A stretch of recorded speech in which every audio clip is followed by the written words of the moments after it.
could I have been so deceived by you all this time? When we first met, I asked if you had killed Juan Corrida, and you answered very clearly that you hadn't killed anyone. Hey now, I never told you any lies. The person who did the killing was the killer guy, right? All I'm guilty of is taking a catnap in my room. You killed Mr. Corrida!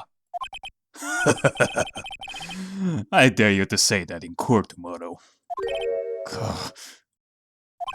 Oh, but too bad. You cannot. You're my lawyer after all, aren't you? You could always drop my case and refuse to represent me. How does that sound? Oh, but you cannot, can you? That'll be the one thing you absolutely cannot do. Mystic Maya. You wouldn't want to test the killer. He's a man of his word. Or so I hear. You could end up getting a certain friend of yours rubbed out if you lose. You scoundrel. So if I were you, Mr. Wright, Esquire, I think I would give it my all tomorrow. Remember, everyone likes a happy win-win resolution. I'll kid you for this. That's such a cliche phrase. One said something just like that, if memory serves. Of course, well, we all know how well things turn out for him, don't we? Good night, Mr. Lawyer. Maya, what am I supposed to do? And now you finally found it. The starting line of this case. Edgeworth, there you are. Do you have anything that will be useful against that piece of scum? Edgeworth. I don't care for the horrid atmosphere here. Let's return to the precinct.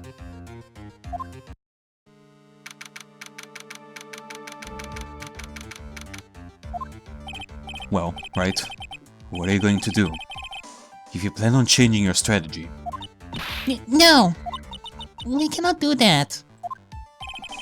That's right. He's holding Maya hostage. And I assume you haven't found any leads. Now things have gotten even more complicated. I already thought of the possibility that Matt did it, which would complicate this case like 10 times more than usual, but... now that I think about it, it is 100 times more. What should I do? That's not something I can answer for you. Mr. Edgeworth. Right. Only you can decide where to go from here. 1 year ago, at that time, I didn't truly understand what a prosecutor was. And that is why I had to leave the prosecutor's office. I felt that I couldn't stand in a court of law until I knew what a prosecutor really was. And now, right, it's your turn. My turn? What is this thing called a lawyer? What can you do as one? You must find the answer, and you must find it on your own. Look, Edgeworth, I get it.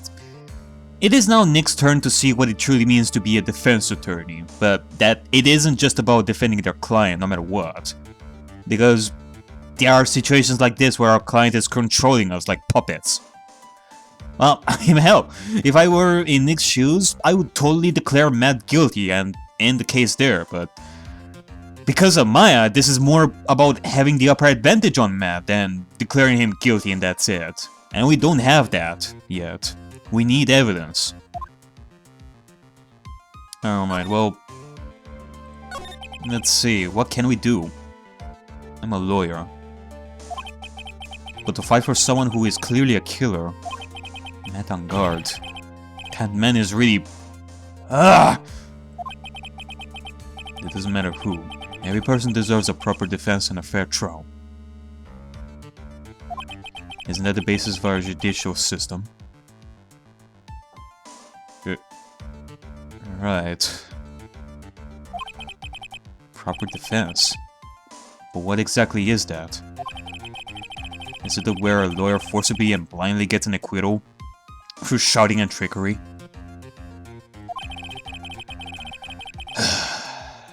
Ironic that you of all people should say such a thing. Isn't that exactly how you have fought for your clients up until now?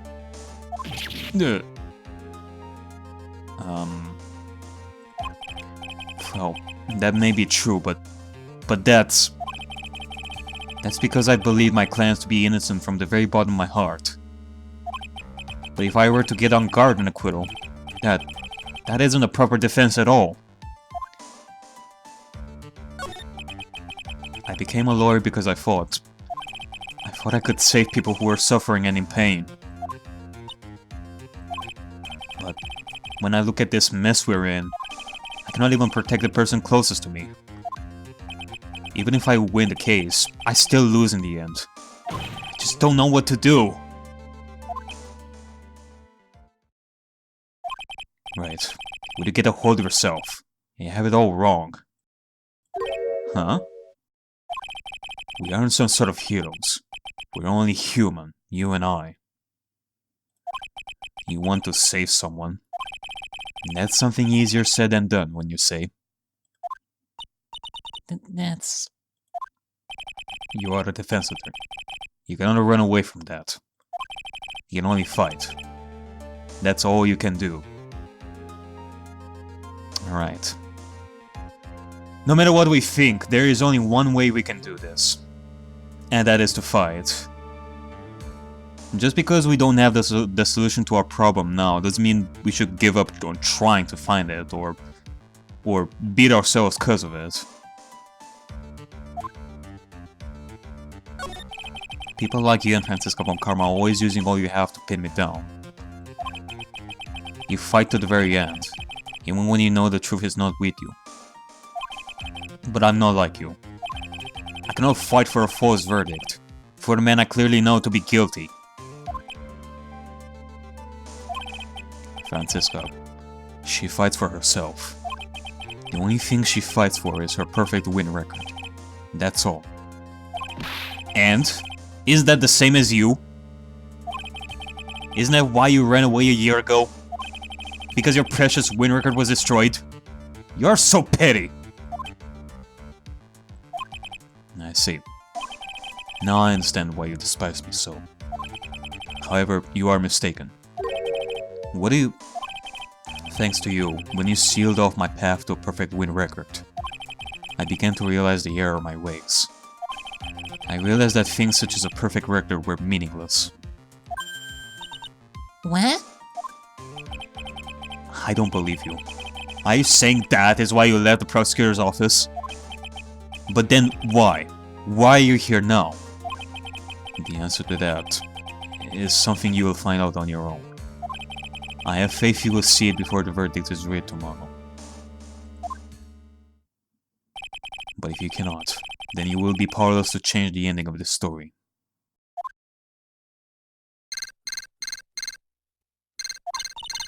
Miss Nick, transceiver. Hello.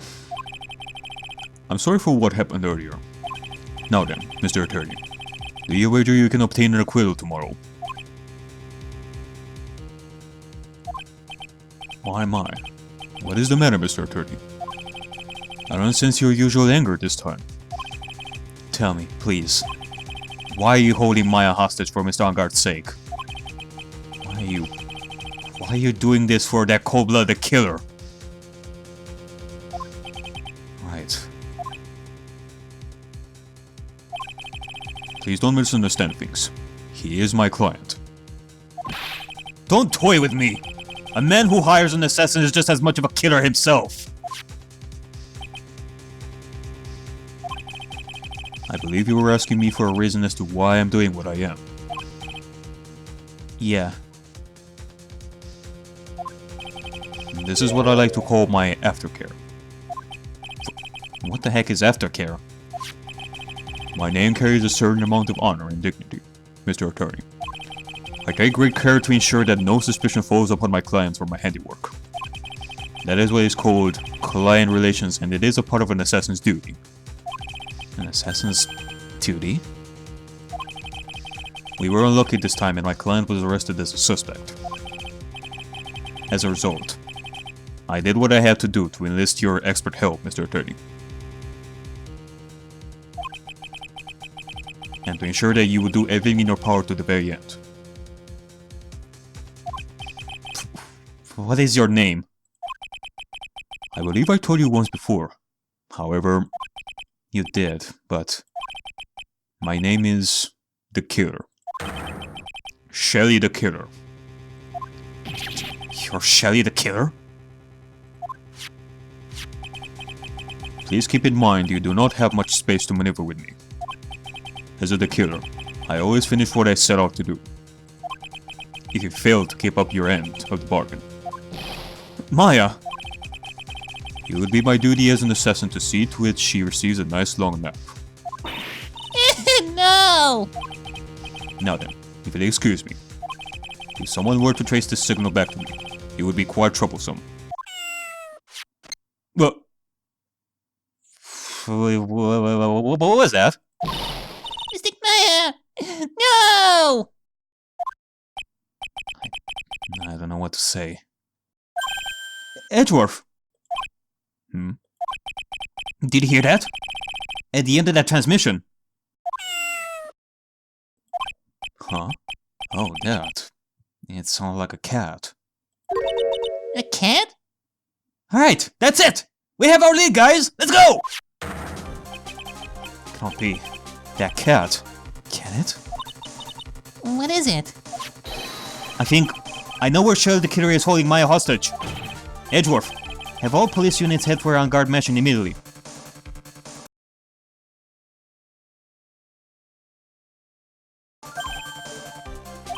Alright. You hurry over as well then. Don't lose hope yet, pros. The fight has only just begun.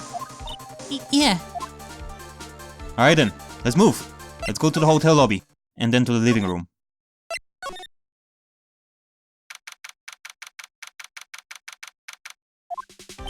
Maya! Please answer us. Mystic Maya. We have this area completely surrounded. There's no way for him to escape. Assuming he's still in the area. I cannot believe it. That butler. All this time, he was the killer. Man, to think that it was the butler. I have read hundreds of murder mystery books and I have never encountered such a thing. He and On Guard were working together all this time.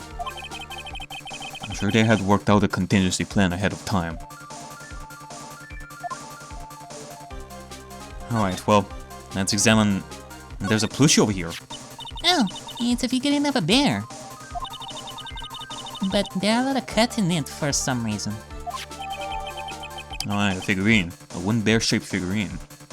It's covered in many thin cuts. Bear. Isn't that more of a thing for Mr. Corrido? Why would something like this be here?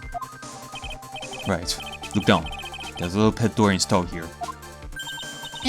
I'm sure that's for Shu. Do you think that this came through that little door? This door. It's locked. Well, I'm pretty used to breaking doors down by now. Let's go, Edgeworth!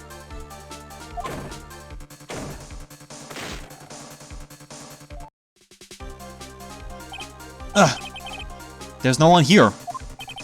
From the looks of this room, I would say this is On Guard's private lounge. Look at this right. An antenna for sending and receiving radio signals. A VCR. Check inside the deck. If there's a tape, it would be an important piece of evidence. If we're lucky, we'll have the moment the crime was committed recorded on it. I'm sorry, but... the tape deck is empty. There's no tape to be found. Darn! Either he got rid of it or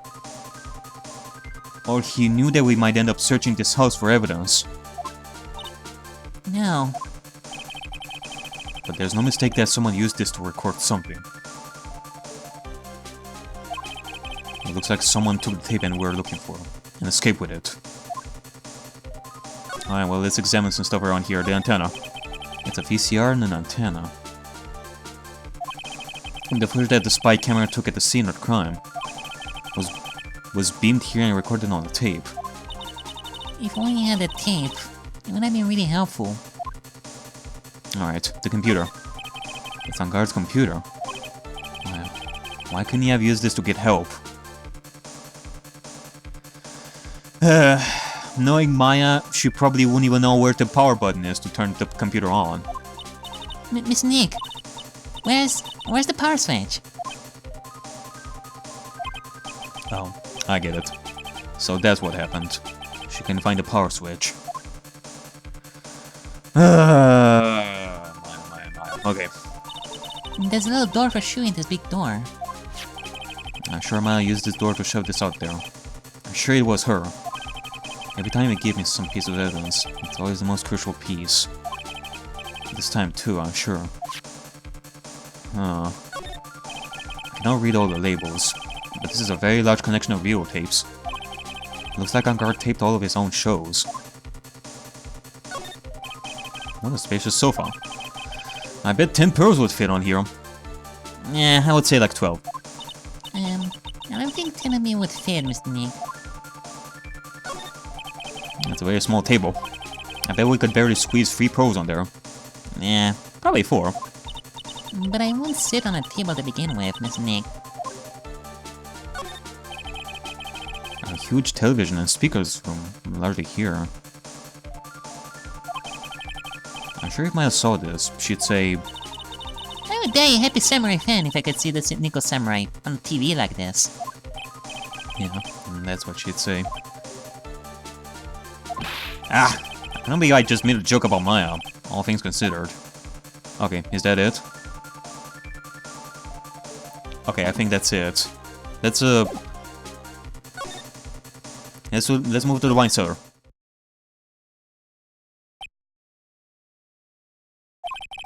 I searched all over. Well, it looks like he got away. I'm sorry. It looks like he slipped out of our grasp this time. God. It couldn't be that easy. And now we've lost our only lead. Don't give up yet. That little girl is looking to you to be her pillar. Yeah, you're right. We're close. I can tell. We've already set up checkpoints along every route leading out of this district. Leave the rest to us.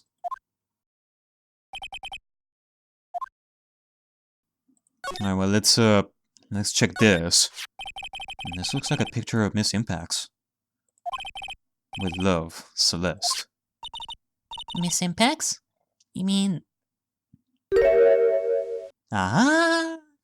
There it is! This should prove that there was something between Matt and Celeste. He had a picture of her in his house. Yes, Mr. Koreda's former manager. Why would a picture of Miss Impax be here in Mr. Angard's mansion? Why does it say, with love? This might be a clue. Found at Angard's mansion, with love, Celeste, is written on it. Eh! What's wrong, Pearls? Please let me see that picture frame. Huh? What's so special about the frame? On the back, there's something written on the back of the frame. Maya. It's missing Maya. She left us a message. What?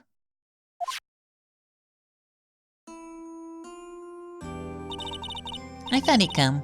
I knew you would. Now listen up. You better get Angard a guilty sentence, okay? If you get that creepy slimebacker not guilty, I'll never forgive you. Ever. I'm fine, so you don't need to worry. There's so much I want to write, but I don't think I have a lot of time left. Freddy, you're there too, right? Make sure you help Nick, okay? Someone's gotta watch out for the helpless slug.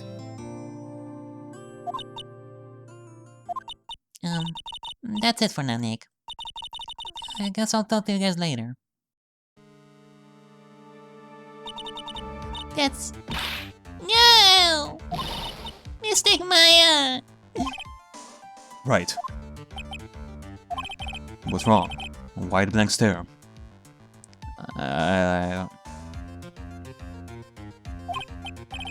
Oh, nothing. We searched the house, and this is the last room. Looks like he eluded us. Edgeworth. Yes? As far as clues go, I think this is about all I'm going to get. And I'm still short one last thing. And what is that?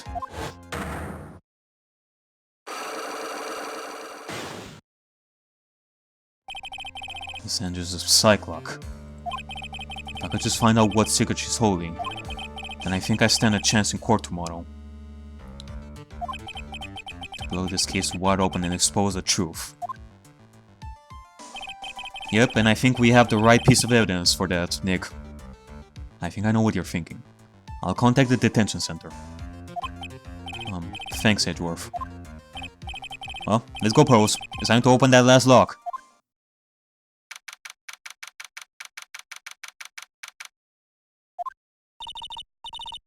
Good evening, Mr. Wright.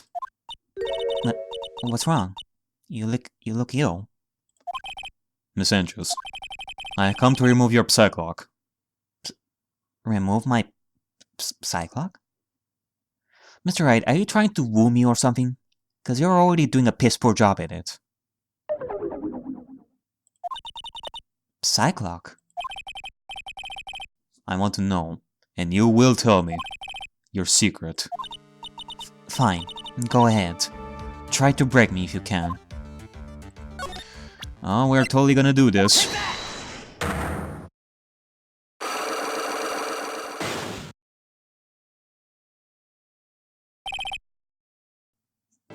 Alright, you want proof of the relation between Celeste and Matt? Well, here it is, Agent Andrews. Celeste's photo, found in our guard's mansion. This. And this is a photo of Miss Impact, correct? She looks younger than when she passed away, though. With love, Celeste. And this is Miss Impact's handwriting, isn't it? Where did you find this? No, that's alright. It was a rhetorical question. Yeah, it is. I found this at Mr. Ongar's mansion. And after all this time, my last remaining secret has been revealed.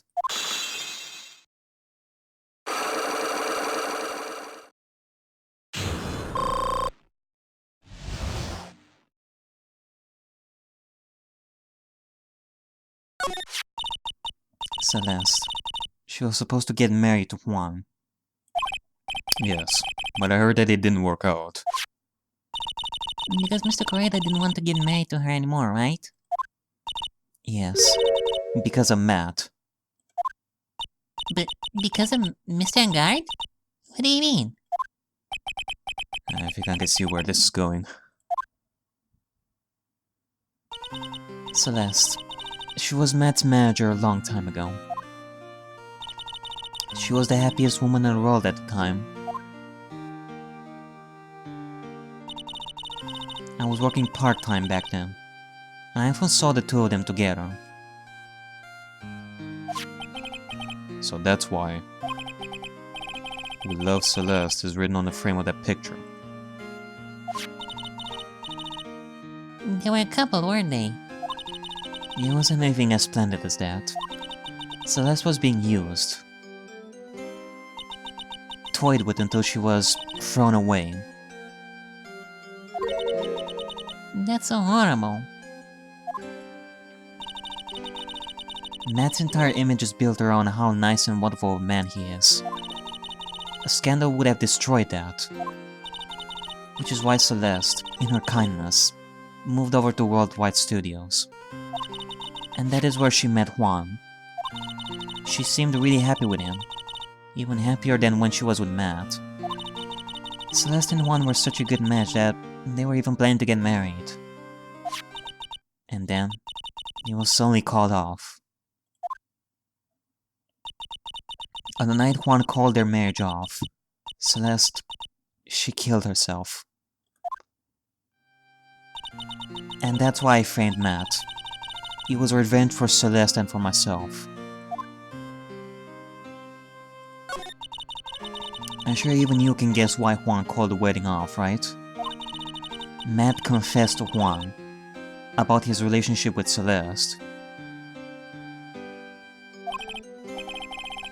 I see.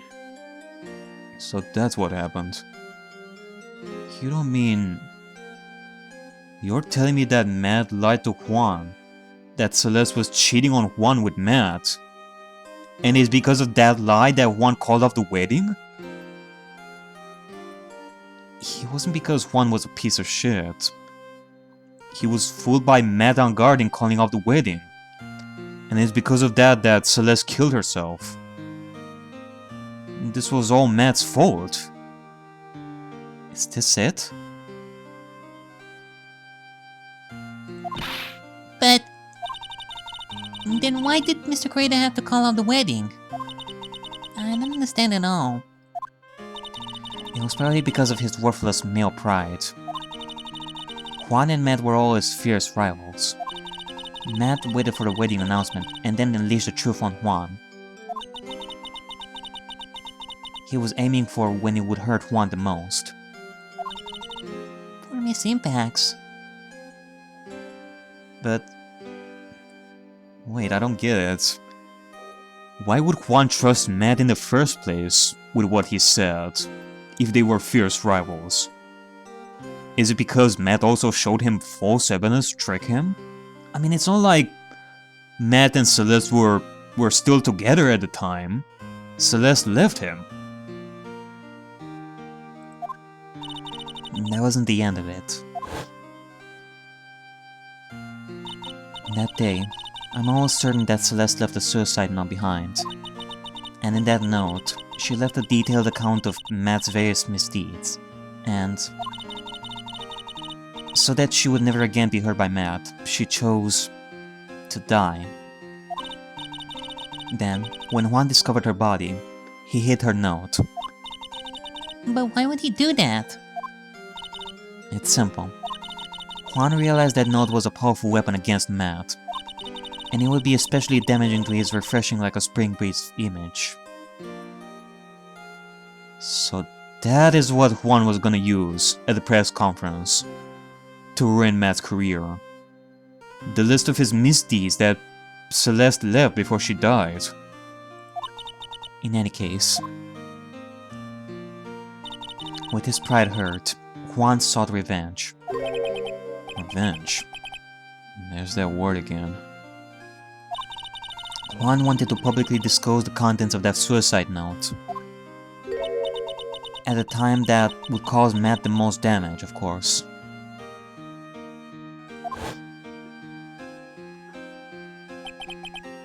And that was at the press conference after the stage show. I know all about it, because I heard it all from Juan. You know, so I could find out about all this, that I drew close to Juan to begin with. Quite a pair of hideous monsters, aren't they? Even Celeste's death was something for them to use in their game. That night, when I found Juan's body, it was only natural that I thought the murderer was Matt. Those two were always spying on one another, after all. As for me, I was frantically searching for Celeste's suicide note. I wanted to destroy it before it ever went public. I was going to burn it. I even brought a lighter. But I couldn't find the suicide note. And that's when revenge crossed my mind. Yes, I was going to bring to them my own kind of cruel revenge.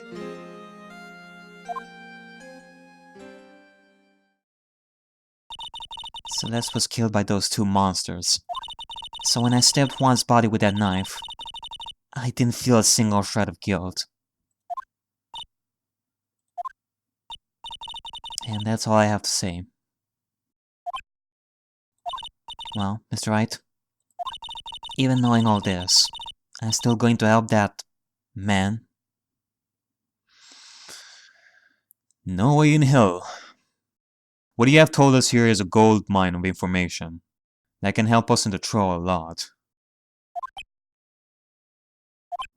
I am a lawyer. I see. What a foul profession. Thank you very much for your time, and for talking with me. It was no big deal. I couldn't sleep anyway. I cannot sleep either. Not with my situation, or with what I know now.